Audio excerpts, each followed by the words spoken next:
Good day, everyone joining us for Nurses in the Know with RNAO, Preventing and Addressing Abuse and Neglect of Older Adults.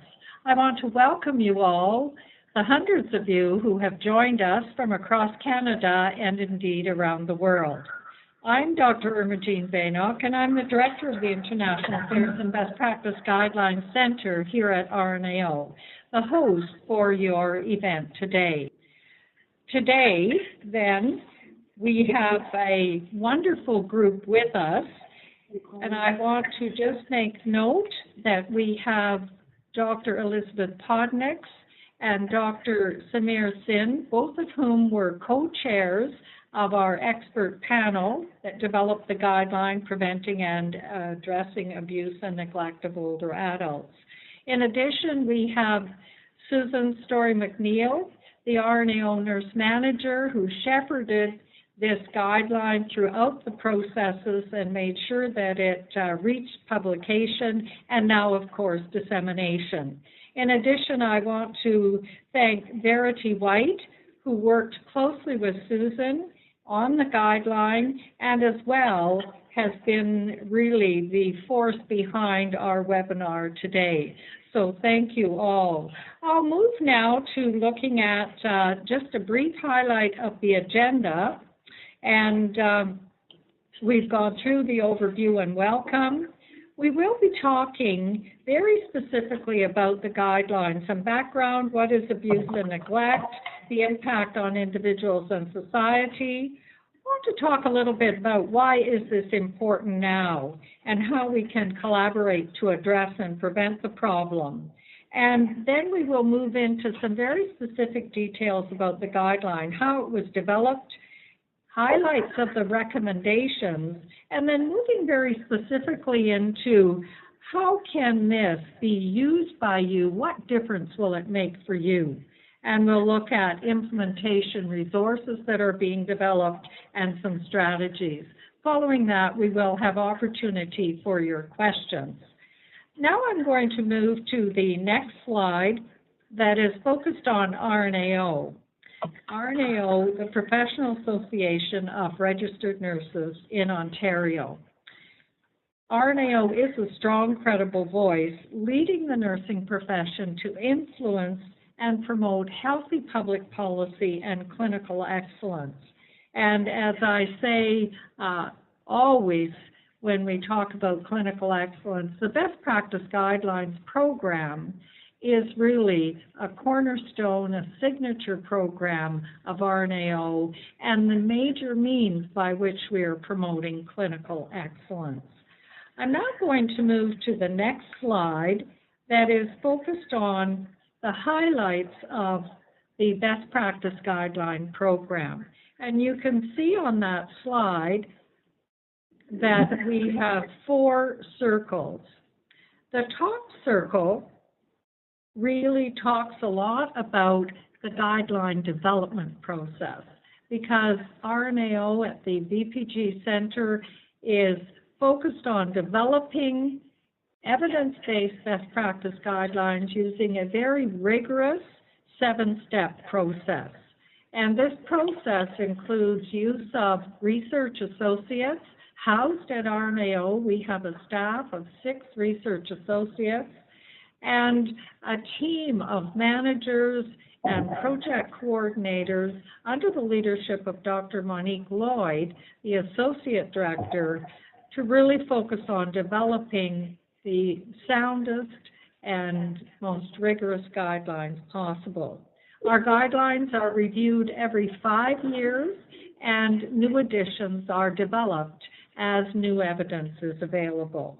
I'm moving over then counterclockwise to the next circle, which is talking about deployment and implementation. And of course, deployment starts with that wide dissemination, and that's what we're doing today, and also then various other ways that we support these guidelines moving into the heads, the hands, the hearts of nurses and other healthcare professionals. And you'll note with this guideline, it was interprofessional in nature and national in nature, but we know it has international implications. I'll move along then to the other circle, which is talking about evaluation.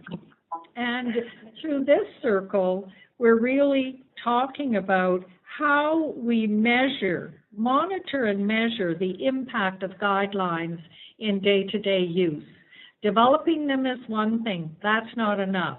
Implementing them is another thing, but even that's not enough. We have to see that they make a difference, and that they make a difference for those in our society, for the public, for nurses, for organizations, and for communities as a whole.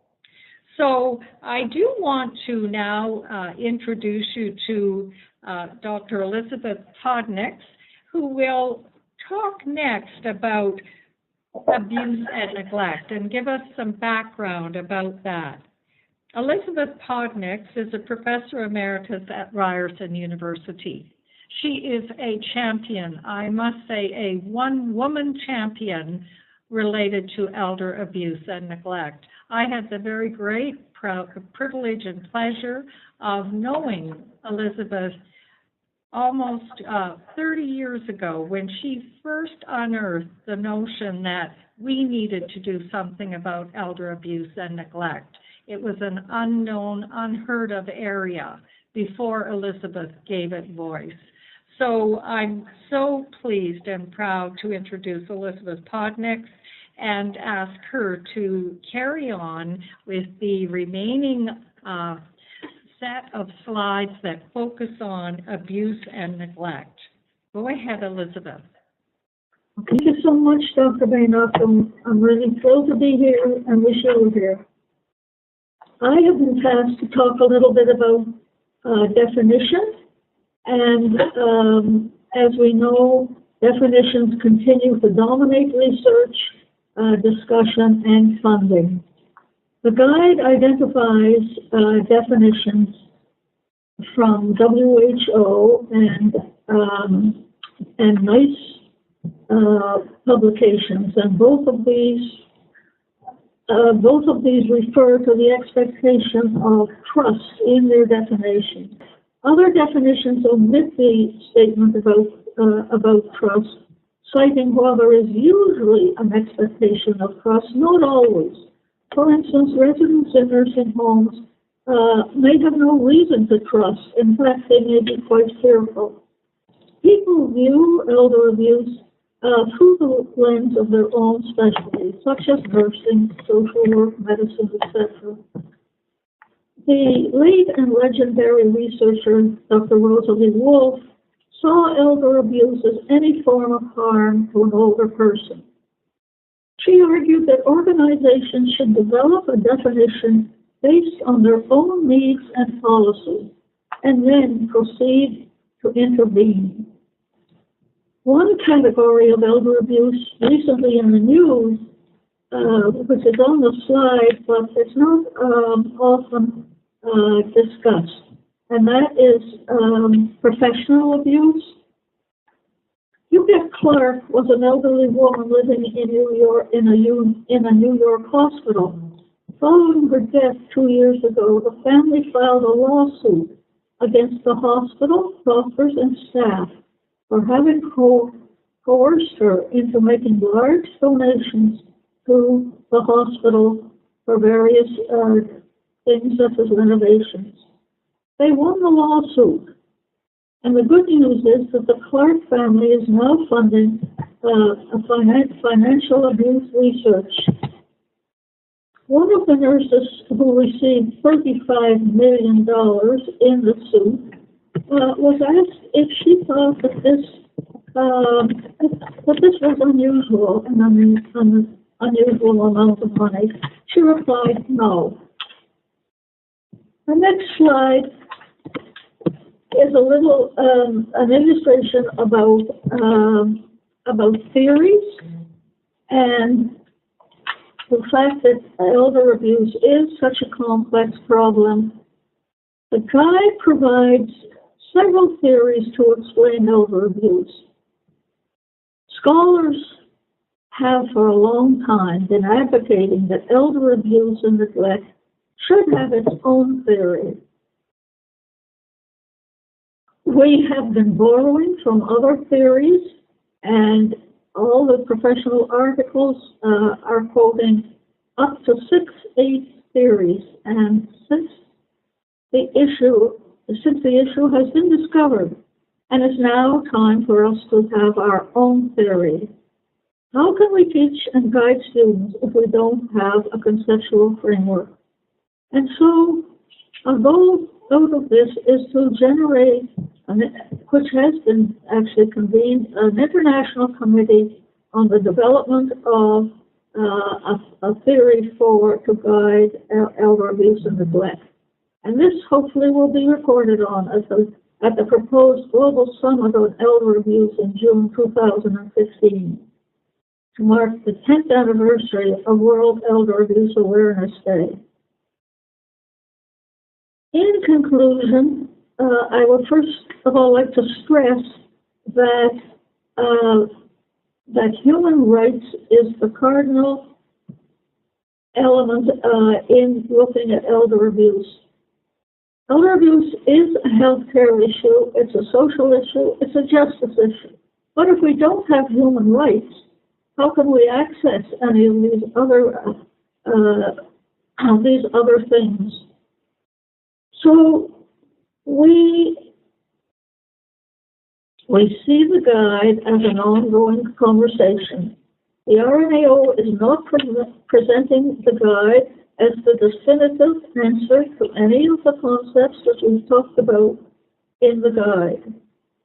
Rather, it is asking each of you on this webinar to ensure that there are changes made and that the guide is kept relevant and up to date. What is the impact on individuals and society? You're listed several titles of things that are of great concern and interest, but one of them is the fact that elder abuse can lead to increased nursing home placement. Some of you may remember when the initial intervention in elder abuse was to remove the person from the home. And this was very traumatic for everyone. Fortunately, we've moved away from that, but it still does exist. That the older abused person is taken away rather than the situation being adapted and the perpetrator removed. Also, deserving mention on this in this area are loneliness and social isolation. These two things have huge impact on both individuals and society, and are risk factors not only for the present but for the past in terms of intervention. Social isolation is a huge risk factor and must be dealt with accordingly.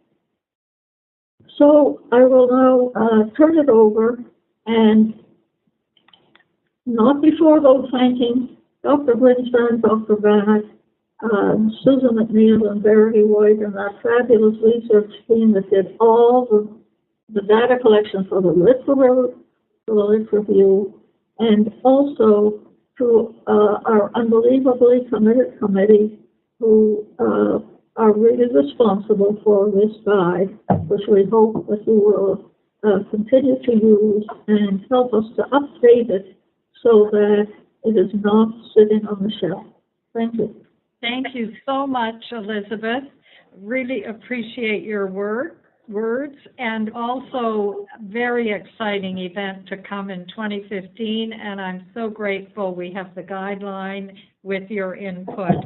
I want to now talk or move things to Dr. Samir Sinha, And as you can see from the slide, Dr. Sinha is Director of Geriatrics at Mount Sinai and the University Health Network Hospital.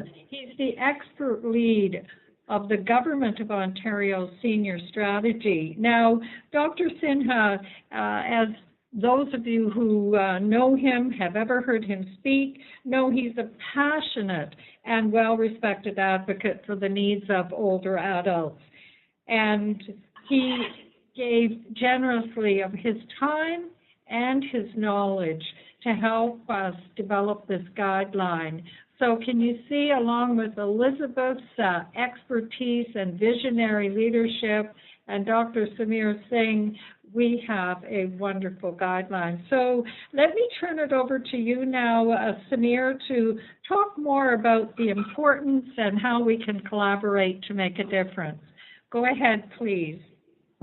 Thank you very much, Jean. So greetings everyone as well, and it's great to be here today because again, this represents a lot of great work that's happened, not just over the past year, but going back many years with people like Elizabeth leading the way. So we talked a little bit already now about why this is an important issue in terms of what is elder abuse and what are the forms that we understand. So the question that we now ask is kind of why is this important now? Why do we develop a guideline?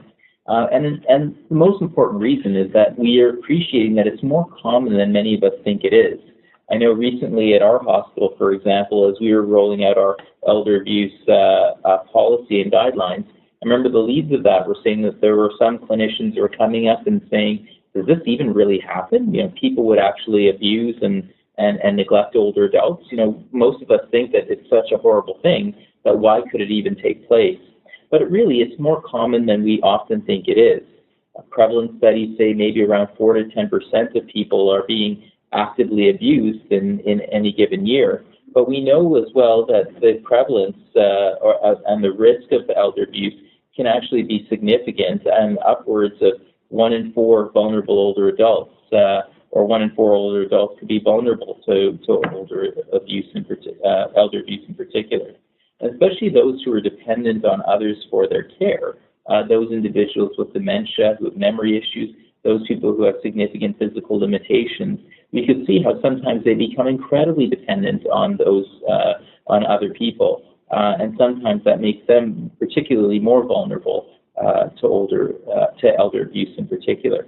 So this is why it's an important issue, because it's actually quite common. It's more common than it should ever be, and we should never have any elder abuse happening. And we know that some populations are more vulnerable. And so the implications of that this has are significant, because many of us know that the aging population, our population is going to double in size over the next 20 years, with those who are 65 and older going to double, and those who are 85 and older going to quadruple. We also know that there are societal shifts that are occurring as well. You know, the recent economic recession had put many individuals in specific situations where they may not have enough money on their own to help with their retirement issues and so on, so they may become more dependent on others. We sometimes have situations where children or other family members may be in financial situations where, therefore, they may actually take advantage of a vulnerable older adult that they know. So it's something that we're seeing more and more common. And we think that with the aging population, not only are we going to have more people who are potentially vulnerable and will actually experience elder abuse, but societal changes with people less likely to be living in intergenerational households or communities are going to make more people vulnerable and at risk to this. So as frontline care professionals, you know, we need to be abreast of this issue, and it's not just a nursing issue. It's an issue that all professionals at the front line should be aware of. And we need to know about this, especially so we can approach this issue in a well-balanced way. So the next slide really speaks about how we can collaborate to prevent and address the problem. As I was saying before, it's not just a nursing issue, and therefore, but we also know that because all of us get exposed to this, that often effective responses around cases of elder abuse and neglect require a collaborative effort and require also a commitment at multiple levels. Within an organization, but also across disciplines and sectors that we need to be involved with in particular. So let me elaborate on that a little bit. when we're actually seeing that if a nurse, for example, understands that one of her patients or his patients is experiencing abuse, the question is, where can they turn to support their patient to get better support? So how do we leverage the support of other team members, such as the social workers on the team, the therapists, the physicians, but also thinking about how do we actually involve people beyond healthcare. Sometimes we need to get folks from social services involved. Sometimes there are legal precedences and obligations that we have to be in mind of. Sometimes we need to get the police involved. The key is that elder abuse issues are never straightforward. They can often be quite complicated. And that's why having a team approach is really, really helpful. And that's really what the guidelines started to focus on when we said we need to really help our colleagues understand what they can do in practice in terms of practical ways to support themselves as well. And so the good thing was, as we started doing our review of the literature and starting to understand there are some innovative and collaborative approaches already occurring, but we don't see that there's a system-wide approach. What we do at Mount Sinai Hospital may be different than what happens at University Health Network, which may be very different to other hospitals around the province and around the country. And as well, different jurisdictions have different obligations on their professionals and different resources available. So how do we reconcile those differences and give us some guidelines so that we can start working together within our organizations and with others as well? So the next slide just talks a little bit about collaboration and the collaboration that we saw was necessary as Elizabeth and I took on the role of co-chairing this in partnership with the RNAO. And in particular, as we know that this is often an interprofessional effort, this is a cross-sectoral effort, we really felt that we need to have a group that represented a diversity of professions, but also areas of practice and also areas of work that occur. So, for example, we had professionals from nursing and the various areas of nursing in particular, but also medicine, social work, those with a law background, those interested in policy, patient advocacy, research and education. But we also want to make sure that we also have representation for people who work in rural and remote communities as well, because sometimes those areas are not as well resourced as others. So how could we create then a guideline that would actually extend across these settings so that any nurse or any professional anywhere in Canada and beyond could look at this and say, these are practical, evidence-based recommendations that can support me and my colleagues in our practices preventing and addressing abuse and neglect of older adults. Thank you very much, Samir. And again, thanks to both you and Elizabeth for role modeling that collaborative approach, Elizabeth being a registered nurse and Samir a physician. I want to turn us now to really moving right into the guideline, and I want to introduce Susan McNeil. Susan is a nurse manager here at RNAO. She's a master's prepared nurse. She was the perfect person to lead this guideline. She heads up the work with our guidelines related to older persons. She has a passion for dignified quality care of older adults and indeed, I must say, of all persons. So without further ado, I'll turn things over to Susan, who in the next 20 minutes will really take us through the details of the guideline. Go ahead, Susan. Thank you very much, Regine. So as Regine stated, I'll go into some of the nuts and bolts of the guideline. And as you know now, the title is focused on preventing and addressing abuse and neglect of older adults. And as the subtitle indicates, we are really looking at person-centered approaches. We're looking at, like Samir had said, collaborative approaches and looking at tackling this complex issue with a system-wide approach. Also, I would like to acknowledge the funding. We've been generously funded by the Government of Canada, the New Horizons for Seniors program, for this initiative. So the next slide, I'll give you a very brief overview of the process that we use to actually develop the guideline. And this is similar, this is the same as all of our RNAO guidelines. And it is a rigorous development process. So we hope that you will have confidence in the guideline. The first step is at the top to assemble the panel of experts. And You know that we did have a diverse panel on this guideline. The next thing that we do is a systematic literature review to sift through thousands of articles. And in this case, we had over 13,000 articles that we reviewed to find out what are the ones that are most relevant, up to date, and the highest quality. And with that sort of short list of research, we took that back to the expert panel, and we said, what do you think of this? And what should be the recommendations that we put in this guideline?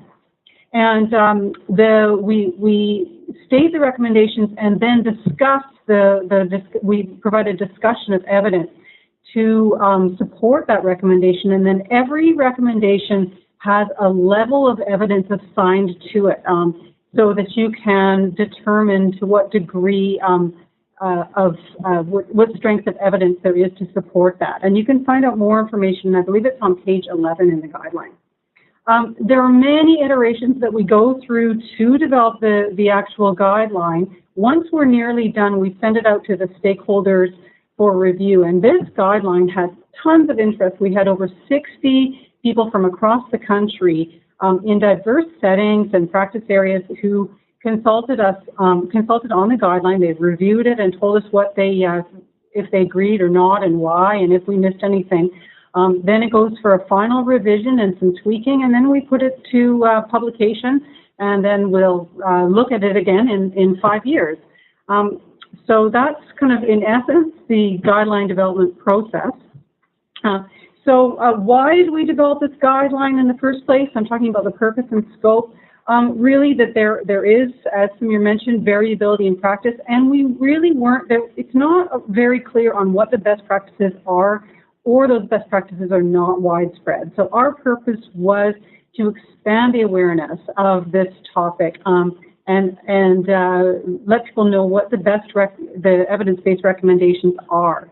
And this guideline really is meant to be applicable across all healthcare sectors in the continuum of care in Canada, from public health to the ER to long-term care and everywhere in between.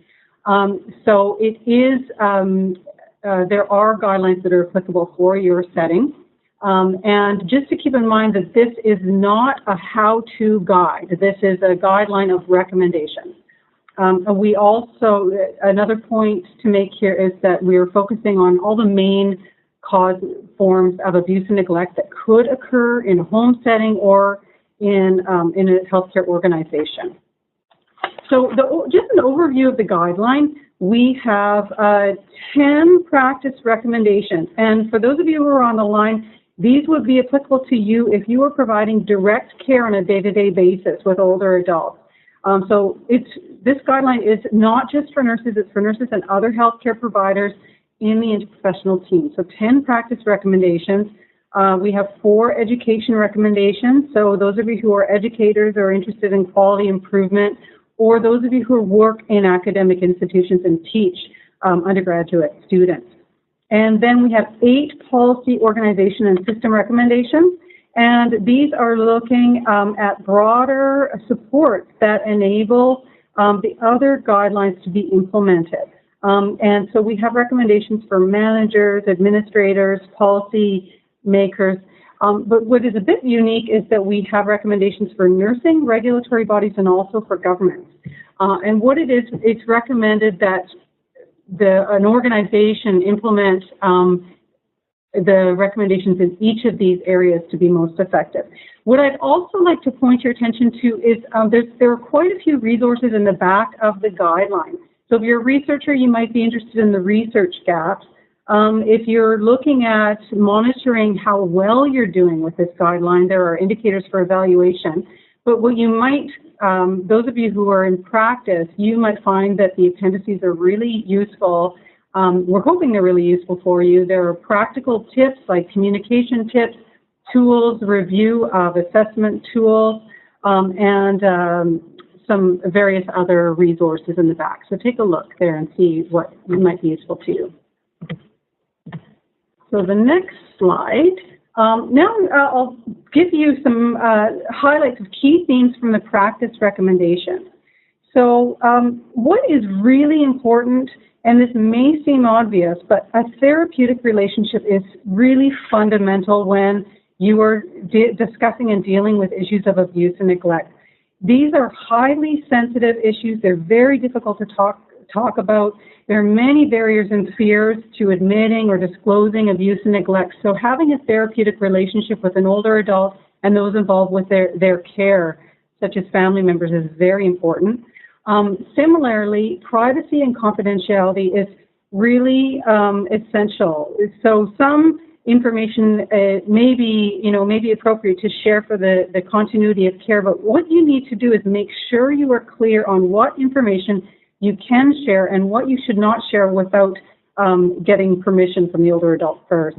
And if there are times when you must disclose information, even if you're asked not to, when you must. So, for example, if there's mandatory reporting, say a colleague was abusing an older adult, and someone said, "Well, please don't tell on them," it's very likely that you must disclose that information.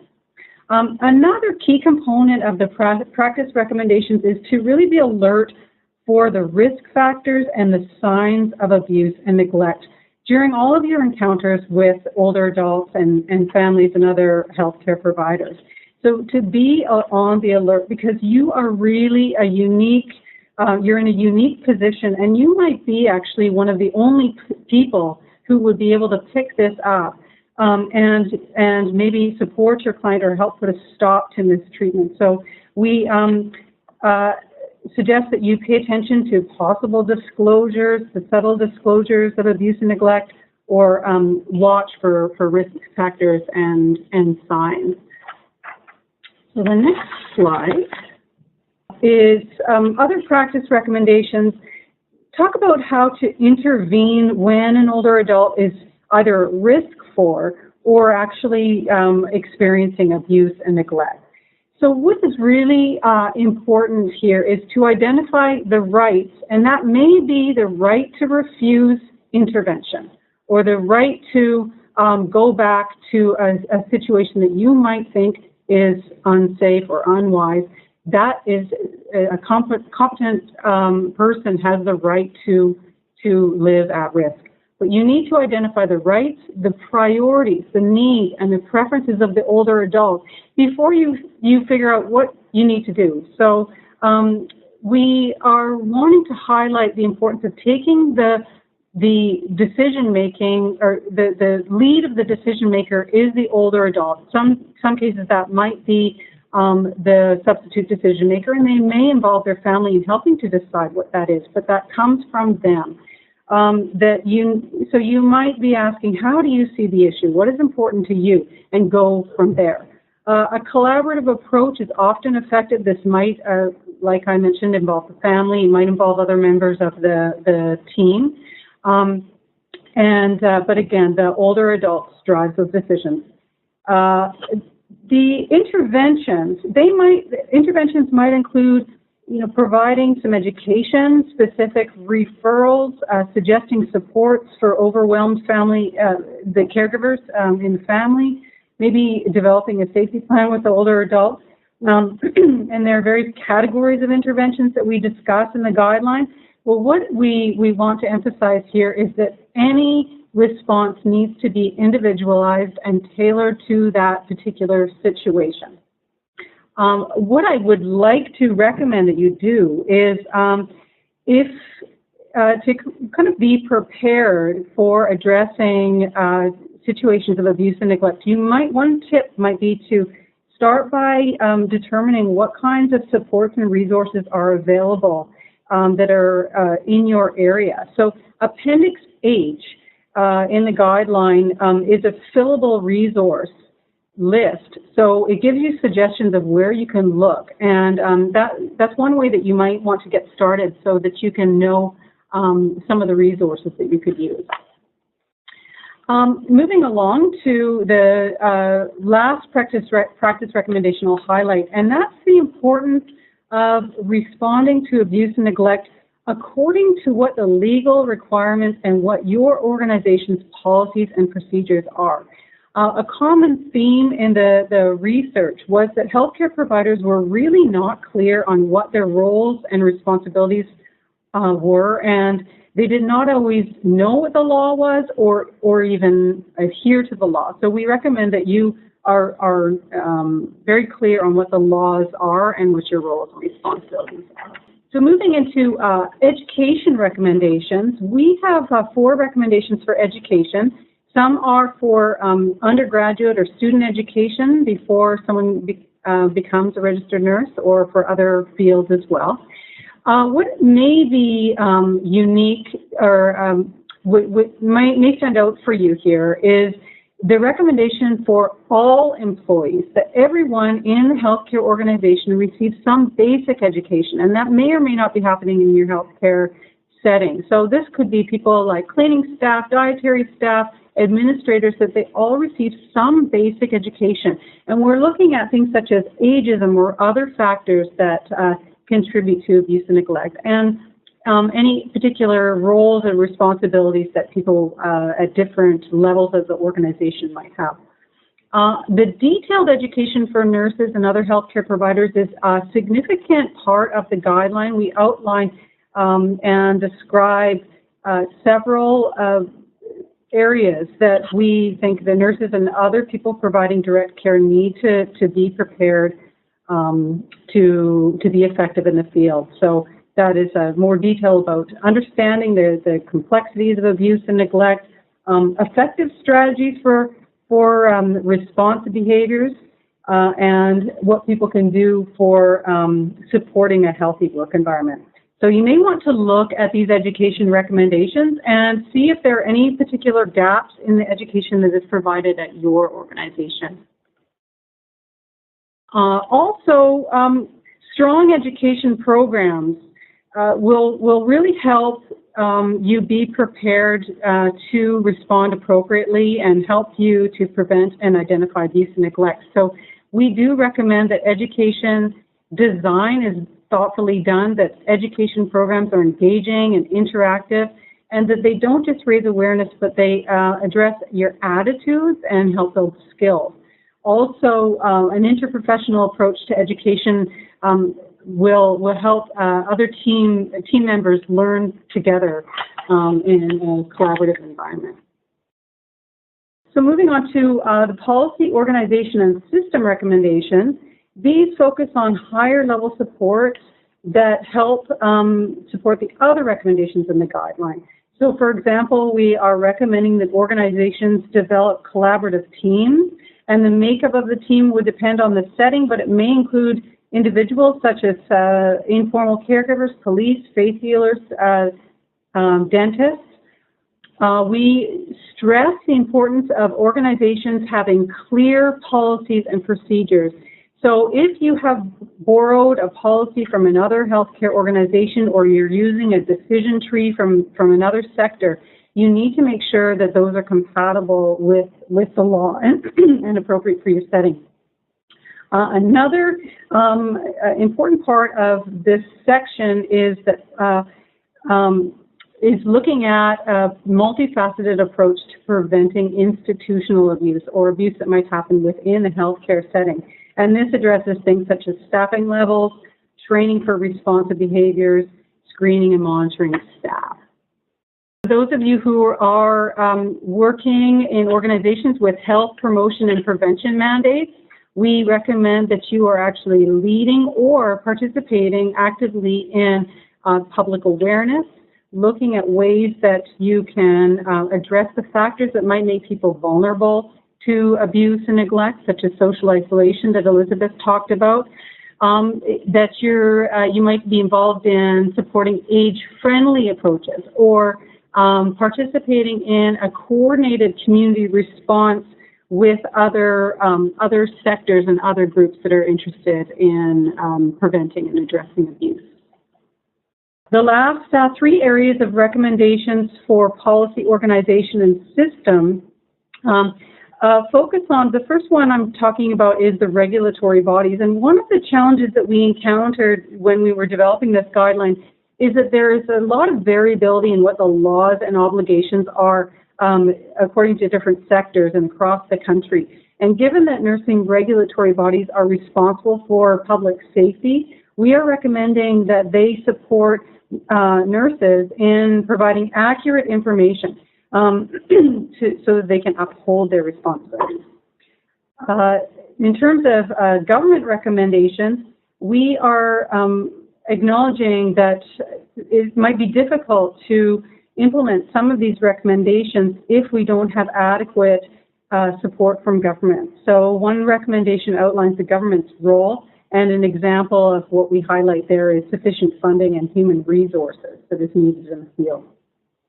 And lastly, we recognize that some of these recommendations may not be implemented without a bit of pressure. So we have outlined advocacy roles for nurses and other organizations, such as ourselves at RNAO, to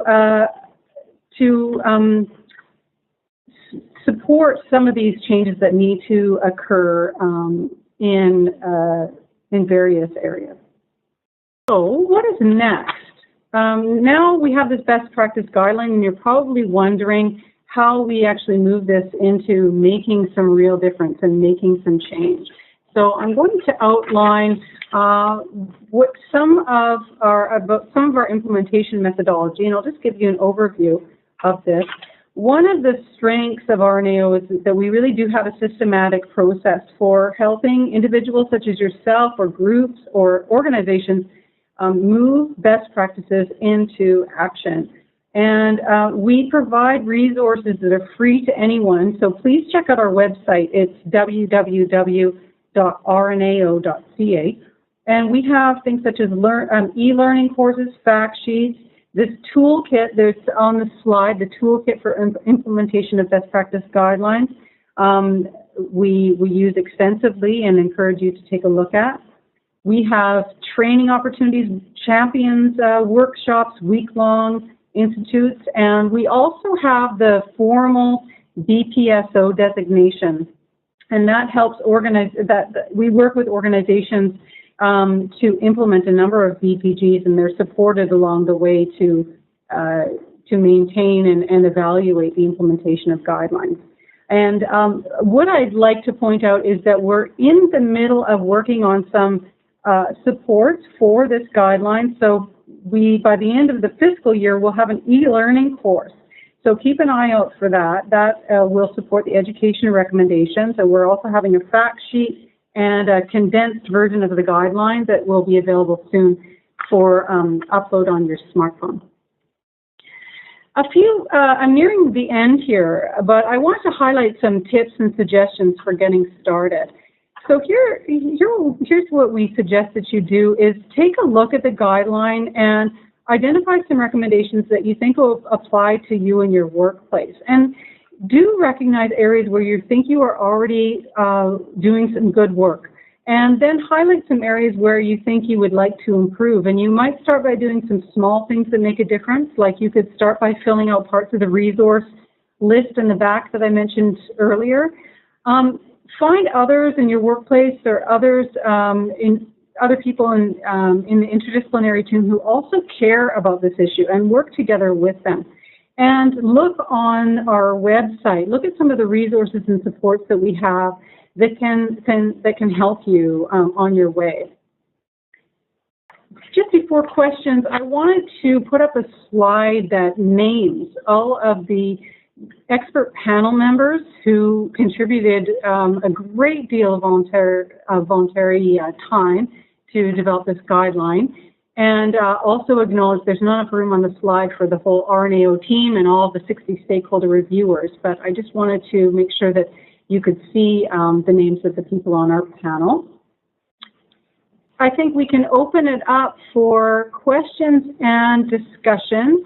There will be a little bit of a pause before we move into this, but as we're waiting, you can look at or write down the contact information there. And my name again is Susan McNeil. You can email me or you can visit our website. So one of the questions is about mandatory reporting in Ontario. And there is mandatory reporting in, now I can't say that I know all the ins and outs of reporting for all of the sectors throughout Canada, but I am aware that there is mandatory reporting in the long-term care sector in Ontario. And actually, within Ontario, there are elaborate decision trees and procedures to follow for responding to abuse and neglect, and that's very explicit. The regulations are very clear and explicit for the long-term care sector.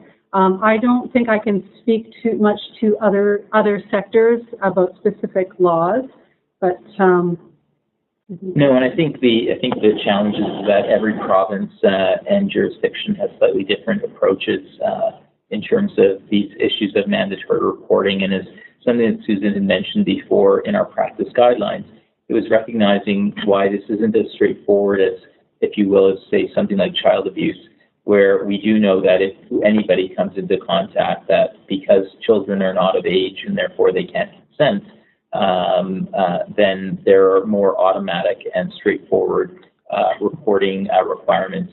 I think the first lesson we learned as we looked through our practice recommendations was understanding that a patient may choose to live in a situation where they are being abused.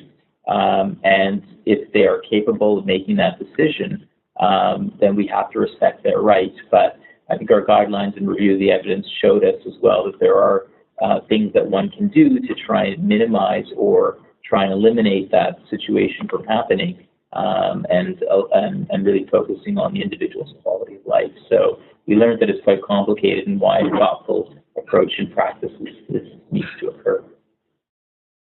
Okay, thank you, Samir. Another question has to do with cultural sensitivity, and has cultural sensitivity been considered when making this best practice guideline? And certainly it has. When it comes to culture, and maybe Samir or Elizabeth can speak more to this than me, issues become very complex. And so we do outline the need for cultural sensitivity training and for that to be considered when you're developing an individualized approach. And some of the background discussion in the guideline does address some of the complexities. Also, when we're looking at, throughout the guideline, issues of culture do come up. We don't have one particular guideline or one particular recommendation focused on culture, but it's integrated throughout. Anything that... Okay, so the next question is, can you tell me how the older person's capacity influences their decision to not call what looks like clear elder abuse to be abusive? Let me just think about what the question means. I'll start by addressing the issue of capacity, and we'll see if I'm addressing the question appropriately. But capacity definitely is a really important consideration. So as I discussed earlier, that when you're determining, you're making decisions that you want to take the lead from the older adult. And so I think sometimes what happens is there's an assumption that the older adult does not have the capacity, and that there's a deference automatically to a family member, perhaps, to make a decision. But capacity is a very important, if someone truly does not have capacity, then they are not in a position to maybe make decisions, and the substitute decision maker would be doing so on their behalf. But we do outline some considerations in the guidelines for capacity. The definition of capacity, how that is determined, does vary across the country, but it is a very important consideration, and I would suggest that you look at the discussion about capacity in the guideline that outlines some of the considerations for you. I think some of the further consideration around this question is that, is the person capable? So when you think about examples of, individuals who may have an advanced dementia, for example, where their capacity for decision-making, for understanding what's happening, may be affected, then those are situations when those who, are looking after them or now must make decisions on their behalf. Those are ones where it's hard for those individuals to be aware and puts them more vulnerable towards abusive situations. I think there are those individuals who are capable of making decisions, but they may not also recognize situations that are abusive, for example. And so I think this is how nuanced all of this can be, because I think one of our first pieces is, does the person even recognize if they're capable that abuse, what we would define as abuse, is occurring? How do they feel about that situation? Are there things we can do to prevent it? So that's why it's really important to have the therapeutic relationship, because sometimes even if a person is capable, they may not actually recognize what's happening. But I think the question then is, if they do understand and recognize what is happening, then how would they like us to address those issues? And I think that's where the importance of capacity comes into place. Okay, and I think this question is kind of a follow-up question, and I think you've addressed some of this, is what is the nurse's responsibility to ascertain the older person's capacity? And what I can say is this varies according to where you're working, in terms of the laws and how capacity is determined, does vary across the country. And so I can't give you a straight answer about that. But if it certainly is within the nurse's role, if there is a concern about possible capacity, that is brought forth and that is addressed. And I think building on this, when we think about the care team, we're not trying to suggest to these guidelines that this is, if a nurse is concerned around an individual's capacity to understand the situation they're in, that it then becomes the responsibility of the nurse to do a capacity assessment. Capacity assessments are complicated. Often, they require different professionals to be a part of this aspect as well. And so, for example, our social work colleagues, our occupational therapy colleagues, other colleagues, physician colleagues as well. So I think the key is what we are trying to talk about with this guideline is how we've seen that an interprofessional response is usually a good one. So that if someone does, I think it's within the nurse's scope of practice. I think what we learned about and what we had our consensus around the room was that, if a nurse has concerns, it would be good to within their scope, to explore that further, to ask some further questions, to build on that therapeutic relationship, to gain more information. They may have some concerns around a person's capacity, and this is where sharing it with the other team members with permission, and therefore getting people involved would be helpful. Thank you, Smear. I think we've just got coming to the end, and I don't see any further questions. So perhaps I'll turn it back to you or Majeen for any final comments that you might have, and also just to close this webinar. Well, thank you very much, and thank you, Susan, for your very informative aspect of the presentation and managing to all of you, the team there, managing all of the questions. My final comment really is that we need to remember that elder abuse happens in all kinds of situations. I think some of the questions might have related to maybe those extreme situations, but to me, one of the greatest ways to prevent elder abuse, which we need to remember consists not only of abuse but neglect, one of the greatest ways to prevent it is for all of us, in particular in healthcare, to be fully aware of what elder abuse and neglect are, and to be attuned to it happening anywhere at any time. So with that, I want to thank all of our presenters, Elizabeth, Samir, Susan.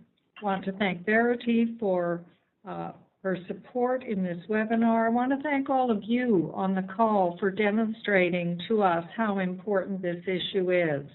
And finally, to say an evaluation will be sent to each of you by email, and this recording will be available in our archives online, and you will receive information as to how to access it. So without further ado, I'll bid you all good day, and thank you again for joining us at Nurses in the Know at RNAO.